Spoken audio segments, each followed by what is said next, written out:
Hey, hi, hello, dear friends. Welcome to Roshan's English World. Get ready to enter Zero to Hero in English Challenge. సాధన మీది సహకారం నాది. Spoken English ఛాలెంజ్లో భాగంగా మరి మనం ఈ 6వ రోజులోకి ఎంటర్ అయిపోదాం. The first sentence of the day is clean it. Clean it means శుభ్రం చేయడం. ఏమండి? శుభ్రం చేయండి. The example for this short sentence is don't forget to clean it before you use it again. What is the meaning of this sentence? Children friends, don't forget to clean it before you use it again. దీన్ని నువ్వు తిరిగి వాడే ముందు శుభ్రం చేయడం మర్చిపోవద్దు. శుభ్రం చేయడం అనేది వచ్చింది కదండి. నెక్స్ట్ సెంటెన్స్ చూడండి. If the kitchen is messy I will help you clean it. మీ కిచెన్ అనేది అంటే మీ వంటగది కనుక మెస్సీగా అంటే గలీజ్గా ఉంది అంటే నీవు దాన్ని శుభ్రం చేయడానికి నేను నీకు సహాయపడగలను. రైట్. నెక్స్ట్ థర్డ్ సెంటెన్స్ చూడండి. This mirror is smudged, I need to clean it. ఈ మిర్రర్ అనేది మసకబారిపోయింది, దీన్ని శుభ్రపరచవలసిన అవసరం ఉంది అని ఇక్కడ చెప్పడం జరిగింది. సెకండ్ సెంటెన్స్ చూడండి. బీ రెడీ, సిద్ధంగా ఉండండి. ఎగ్జాంపుల్ చూడండి. The team needs to be ready for the big game tomorrow. ఆ టీము రేపు ఉన్నటువంటి పెద్ద ఆటకి, ఆ షో కోసం వాళ్ళు సిద్ధంగా ఉన్నారు. సెకండ్ చూడండి. Dinner will be served soon, so be ready to eat. Dinner వడ్డించడానికి సిద్ధంగా ఉన్నారు, త్వరలోనే మనకు డిన్నర్ వడ్డించబోతున్నారు కనుక తినడానికి సిద్ధంగా ఉండండి. Right friends. నెక్స్ట్ చూడండి. She told him to be ready with his presentation. ఆమె అతనితో అన్నది ఏమన్నది? అతని యొక్క ప్రజెంటేషన్తో సిద్ధంగా ఉండమని చెప్పింది. చూడండి. Next sentence. ఐఎమ్ నాట్, నేను కాదు. ఎగ్జాంపుల్ చూడండి. I'm not feeling well today. నేను ఇవాళ అంత బాగోలేను అంటే ఏంటి? అనారోగ్యం కావచ్చు, మూడౌట్ కావచ్చు, నా పరిస్థితి బాగోలేదు అనే అర్థంలో ఇక్కడ మనము వాడుతున్నాం. నెక్స్ట్ ఎగ్జాంపుల్ చూడండి. I'm not sure what to do next. నాకు నెక్స్ట్ ఏం చేయాలో, దీని తర్వాత ఏం చేయాలో నాకు ఖచ్చితమైన ఒక ఆలోచన అనేది లేదు. I'm not going to the party to night. ఇవాళ రాత్రి నేను పార్టీకి వెళ్ళడం లేదు. Clear friends. నెక్స్ట్ చూడండి. Let's go. Next example is let's go అంటే ఏంటి? వెళ్దాం పదండి, వెళ్దాం. ఓకే చూడండి. వెళ్దాం పదండి. ఎగ్జాంపుల్ చూడండి. It's getting late, so let's go now. ఆలస్యం అవుతుంది, వెళ్దాం పదండి. It's getting late, so let's go. మనకి వాక్యాలు, ఈ ఫ్రేసెస్ ఏవైతే ఉన్నాయో మనకు చూస్తే వీటికి చిన్న పదాలకు అర్థాలే అనే వర్షన్లో మనం అనుకుంటాం, కానీ అత్యంత కీలకమైనటువంటి లింగ్విస్టిక్స్ ప్రకారము మన నిత్య జీవితంలో మన నిత్యం అవసరపడేటటువంటి వాక్య నిర్మాణాలకు కావాల్సినటువంటి ఫ్రేజల్ వర్డ్స్ని సెలెక్ట్ చేసుకుని వాటి ద్వారా వాక్య నిర్మాణం చేసి మీకు స్పోకెన్ ఇంగ్లీష్ సులువుగా చేరడానికి అనుకూలమైనటువంటి విధానంలో నేను ఈ క్లాసెస్ చెప్తున్నాను ఫ్రెండ్స్. వన్స్ అగైన్ ఇక్కడ మనకు కావాల్సినటువంటి గ్రామర్ పార్ట్స్ ఏవైతే ఉన్నాయో, పార్ట్స్ ఆఫ్ స్పీచ్ కావచ్చు, టైప్స్ ఆఫ్ సెంటెన్సెస్ కావచ్చు, వొకాబులరీ కావచ్చు, దీనికి సంబంధించిన అన్ని వీడియోస్ ఆల్రెడీ మన ఛానల్లో ఉన్నాయి. వాటికి కావాల్సిన సబ్స్క్రిప్షన్స్, వాటికి కావాల్సినటువంటి లింక్స్ అన్నీ కూడా నేను డిస్క్రిప్షన్లో ఇచ్చున్నాను.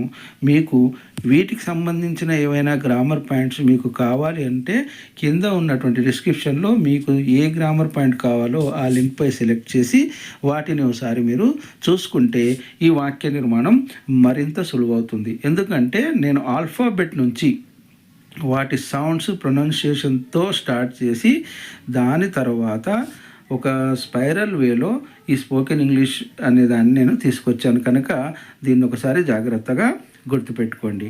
నెక్స్ట్ చూడండి. ఎగ్జాంపుల్ లెట్స్ గోకి. Let's go to the park and enjoy the nice weather. పదండి పార్క్ వెళ్దాం, అక్కడ ఉన్నటువంటి వాతావరణాన్ని ఆస్వాదిద్దాం. Right. I'm bored, let's go do something fun. నాకు బోర్గా ఉంది అంటే పొద్దు గడవడం లేదంటాం కదా, సమయం గడవడం లేదు కనుక మనం ఏదైనా ఒక చేద్దాం, ఆనందపడేటటువంటి ఏదైనా పని చేద్దామని దీని అర్థం. నెక్స్ట్ చూడండి, ఎక్స్క్యూజ్ మీ. ఎక్స్క్యూజ్ మీ ఎక్స్క్యూజ్ మీ అనేది మనం బేసిక్గా చాలాసార్లు వాడుతుంటాం కదా. Excuse me, can you tell me అంటే ఏంటి అండి? ఎక్స్క్యూజ్ మీ అంటే, ఎక్స్క్యూజ్ మీ అంటే క్షమించండి. క్షమించండి అనే దాన్ని మనం ఏదైనా వాంటెడ్లీ మనం తప్పు చేసినప్పుడు లేదా అనుకోకుండా జరిగిన తప్పప్పుడు దీన్ని చేసేది ఎప్పుడు వాడుతుంటామంటే, ఎదుటి వారిని వాళ్ళు చేస్తున్నటువంటి పనికి అంతరాయం కలిగిస్తూ మనం ఏదైనా చేస్తున్నప్పుడు, చేయబోతున్నప్పుడు ఈ పదాన్ని మనం ఎక్కువగా ఈ వాక్యాన్ని వాడుతూ ఉంటాం. ఉదాహరణకి ఎదుటి వ్యక్తి ఉన్నారనుకోండి, అతను మనకు అపరిచితమైన వ్యక్తి కావచ్చు, ఎక్కువ పరిచయం లేనటువంటి వ్యక్తి కావచ్చు, లేదా అతనితో మనకు ఫార్మల్ రిలేషన్స్ కనుక ఉంటే కనుక ఆ సమయంలో అతను ఏమంటాం, ఒక పెన్నే అడగాలనుకోండి, excuse me, can you give me your pen please, excuse me, what's the time now అంటే ఏంటి? వాళ్ళు వాళ్ళ పనిలో ఉన్నారు, వాళ్ళకు మనం వాళ్ళ ఏకాగ్రతకు మనం భంగం కలిగిస్తున్నాం కనుక, లేదా వాళ్ళ పనికి ఆటంకం కలిగిస్తున్నాము అనే భావనతో వాళ్ళను క్షమించండి, మిమ్మల్ని డిస్టర్బ్ చేస్తున్నాననే వర్షన్లు దీన్ని ఎక్కువగా వాడుతూ ఉంటాం. రైట్ అండి. సారీ అనేది ఏంటి? క్షమార్పణ కోరడం. ఇక్కడ క్షమించండి అంటే ఇది వాళ్ళ యొక్క పనికి భంగం కలిగిస్తున్నామనే వర్షన్. ఇది బాగా గుర్తుపెట్టుకోవాలి మీరు. రైట్ అండి. క్షమించండి అంటే సారీ వస్తుంది. ఆ సారీ అనే దాన్ని మనం ఎక్కువగా వాడతాం. మరి దీనిని గుర్తుంది కదా, దీనికి తేడా అర్థమైంది కదండి. చూడండి, ఎగ్జాంపుల్ చూడండి. Excuse me, can you tell me wear the rest room is. ఏమండి, నాకు క్షమించండి, నాకు కొంచెం ఆ రెస్ట్ రూమ్ ఎక్కడుందో చెప్పగలరా? రైట్. నెక్స్ట్ ఎగ్జాంపుల్ చూడండి. Excuse me, I didn't mean to bump into you. నన్ను క్షమించండి, నేనేమంటున్నాను, నేను మీపై భారం కాదలుచుకోలేదు, భారం వెయ్యాలనుకోవట్లేదు అనే వర్షన్లో ఇక్కడ వాడుతున్నాం. నెక్స్ట్ ఎగ్జాంపుల్ చూడండి. Excuse me, could I have a moment of your time. ఏమంటున్నాం? ఎక్స్క్యూజ్ మీ కొంత సమయాన్ని తీసుకోవచ్చా, మీరు నా కోసం కొంత సమయం ఇస్తారనుకుని మీ కొంత సమయం నాకు స్పెండ్ చేయగలుగుతారా అని ఇక్కడ మనం అడుగుతున్నాం. నెక్స్ట్ చూడండి. రియల్లీ, నిజమా. ఎగ్జాంపుల్ చూడండి. I'm really excited about the trip next week. I'm really excited, నాకు నిజంగానే నిజంగా ఆత్రంగా ఉంది. ఎలా, దేనికోసము? నెక్స్ట్ వీక్ మనం పోతున్నటువంటి ఆ ట్రిప్కు సంబంధించి నాకు చాలా ఆతృతగా ఉంది. నెక్స్ట్ ఎగ్జాంపుల్ చూడండి. Do you really think that's good idea. నీకు అది మంచి ఆలోచనని అని అనిపిస్తుందా? నీకు నిజంగా అది మంచి ఆలోచన అనిపిస్తుందా? రైట్. నెక్స్ట్ చూడండి. This cake taste really delicious. ఏమంటున్నాం? రియల్లీ అనేది దేనికి అర్థం అంటే, ఒక భావనను మనం మరింత పటిష్టపరుస్తూ లేదా మరింత దృఢంగా దాన్ని ఒక్కాణిస్తూ చెప్పేటప్పుడు ఈ రియల్లీ అనేది వాడతాం. చూడండి, ఏమంటున్నాడు? This cake taste really delicious. This cake is delicious అంటాం. సాధారణంగా ఏమంటాం? ఇది కేక్ చాలా రుచికరంగా ఉంది, ఇంకా అది అత్యద్భుతంగా ఉంది అనే అర్థంలో ఏం చెప్తున్నాం? ఈ కేక్ యొక్క రుచి నిజంగా చాలా బాగుంది. రైట్. నెక్స్ట్ చూడండి. టూ బ్యాడ్, చాలా చెడ్డది. ఎగ్జాంపుల్ చూడండి. It's too bad you cannot join us for dinner tonight. మీరు ఈరోజు రాత్రి నాతో పాటు డిన్నర్లో జాయిన్ కాకపోవడం అనేది నిజంగా చాలా చెడ్డ విషయం అబ్బా. Right. Too bad the tickets were sold out, I really wanted to go. చూడండి, నేను అక్కడికి వెళ్ళాలనుకున్నాను, ఆ మూవీకి కానివ్వండి, ఏదో షోకి కానివ్వండి, నాకు అక్కడ ఖచ్చితంగా వెళ్ళాలనుకున్నాను, కానీ ఆ టికెట్లు అయిపోవడం చాలా చెడ్డ విషయము, అంటే చాలా తప్పు జరిగింది నాతో అని అర్థం. నెక్స్ట్ ఎగ్జాంపుల్ చూడండి. It's too bad you didn't bring your umbrella, it's pouring out side. It's too bad you didn't bring your umbrella. నిజంగా నువ్వు గొడుగు తేకపోవడం అనేది చాలా పెద్ద పొరపాటు జరిగిపోయింది, తప్పు జరిగిపోయింది, ఎందుకంటే బయట వర్షం పడుతుంది. రైట్. నెక్స్ట్ చూడండి. Leave it, just leave it అంటుంటాం కదా. లీవ్ ఇట్ మీన్స్ ఏంటి? వదిలేయండి. చూడండి example. If you don't know how to fix it, just leave it. ఒకవేళ నీకు దాన్ని ఎలా సరిచేయాలో తెలియకపోతే వదిలేయి. Okay. Leave it on the table, I will take care of it later. దాని టేబుల్ పైన పెట్టేయి, ఉండని, వదిలే, అక్కడే ఉండని, నేను దాని తర్వాత దాని గురించి నేను దాన్ని చూసుకుంటాను అని అర్థం. నెక్స్ట్ చూడండి, don't worry about the mess, leave it for now. మీరు ఆ చెత్త చెదరం గురించి చూడకండి, బాధపడకండి, వదిలేయండి, నేను చూసుకుంటాను, ఇప్పటికీ వదిలేయండి. రైట్. స్టాండప్, నిలబడండి. చూడండి ఇక్కడ జాగ్రత్తగా వినండి. నిలబడండి అనేది ఫిజికల్గాతో పాటు మెంటల్లీ కూడా ఈ సెంటెన్స్ని మనం వాడతాము. ఎలా వాడతామనేది చూద్దాం. She asked him to stand up and explain his point. ఏమంటుంది ఆమె అతనిని లేచి అతను చెప్పదలుచుకున్న విషయాన్ని వివరించమని చెప్పింది. లెగిచి అంటే ఏంటి, ఫిజికల్గా కూర్చున్న అతన్ని లెగిసి అని చెప్పింది కదా. నెక్స్ట్ చూడండి, it's important to stand up against injustice. ఇక్కడ చూడండి, మనము అన్యాయానికి ఎదురుగా నిలబడాలి, అన్యాయాన్ని ఎదుర్కోవాలి అనే అర్థంలో ఇక్కడ స్టాండప్ అంటున్నారు. అన్యాయానికి వ్యతిరేకంగా నిలబడాలి అంటే ఏంటి, దానికి వ్యతిరేకంగా పోరాడాలి, న్యాయం కోసం పోరాడాలి. అగెయిన్స్ట్ వ్యతిరేకంగా, దేనికి వ్యతిరేకంగా, ఇన్జస్టిస్. జస్టిస్ అంటే న్యాయం, ఇన్జస్టిస్ అంటే అన్యాయం, తెలుసు కదండి మీకు ఇది. మరి ఏంటి ఇంపార్టెంటు, దానికోసం నిలబడాలి. దేనికోసం నిలబడాలి, అన్యాయాన్ని ఎదుర్కోవడం కోసం నిలబడాలి. ఈ నిలబడడం అనేది మనకు ఫిజికల్గా రావట్లేదు. దీని అర్థం ఏంటి, it's a spiritual word. Next చూడండి, he tried to stand up but his legs were too weak. అతడు నిలబడాలని ప్రయత్నం చేస్తున్నాడు, కానీ అందుకు అతని కాళ్ళు సహకరించలేదు, చాలా బలహీనంగా ఉన్నాయని ఇక్కడ అర్థం. Right.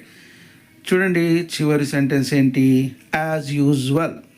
She was, as usual అంటే ఏంటంటే యథావిధిగా ఎప్పట్లానే అని అర్థం. She was late to the meeting as usual. ఆమె ఎప్పటిలానే మీటింగ్కి ఆలస్యంగా వచ్చింది. అంటుంటాం కదా మనం, లేట్ల తీఫ్ రావాడు, ఎప్పుడు లేట్ వస్తుంటాడు అని. అది యాజ్ యూజువల్ అంటే ఎప్పుడు జరిగేదే, కొత్త ఏం కాదు అని అర్థంలో దీన్ని వాడతాం. నెక్స్ట్ ఎగ్జాంపుల్ చూడండి, the weather is raining as usual for this time of year. Weather అనేది బయట వర్షం పడుతుంది, వాతావరణం వర్షం పడుతుంది. యాజ్ యూజువల్గా ప్రతి సంవత్సరం ఈ టైంలో ఇప్పుడు వర్షాకాలంలో వర్షాలు పడుతుంటాయి కదండి, అదే విషయం చెప్తున్నానంటే యాజ్ యూజువల్ ఎప్పట్లానే వర్షం పడుతుంది అని. రైట్. నెక్స్ట్ ఎగ్జాంపుల్ చూడండి, he arrived at the office early as usual. అతడు ఎప్పటిలానే ఆఫీస్కి త్వరగా చేరుకున్నాడు, ఎప్పుడు అతను త్వరగానే వస్తాడు అని.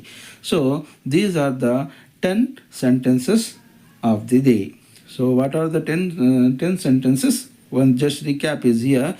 Clean it, be ready, I am not, let's go, excuse me, really, too bad, leave it, stand up, and as usual. These are the 10 sentences for the day. Now dear friends, here once again I am telling you that listen and watch the video attentively. If you need, listen again, make a short note on your daily classes and practice to apply the sentences in your own use. Daily you are listening 10 sentences, you are knowing about 10 new sentences which maybe you know also. Before you listening, you are watching this video, whatever may be, just practice to apply the sentences in your own use. Okay. And one more thing is there, be confident my dear friends, be confident and discuss with your friends about these 10 sentences. It may be your friends or your prayer group or your colleagues or with your family members, whoever may be, and try to make 7 to 10 more own sentences by watching this video, by listening this video. You just try to make 7 to 10 own sentences and get ready for the next day. Okay friends, and I am here my dear friends, I am here with you to support to reach your final goal. What is your final goal? If you are a student, you want to get more and more good marks at English. Along with that, what do you want? You have to try to speak in English. Okay. And just stay with me. Just stay with me. I will support you to definitely reach your goal.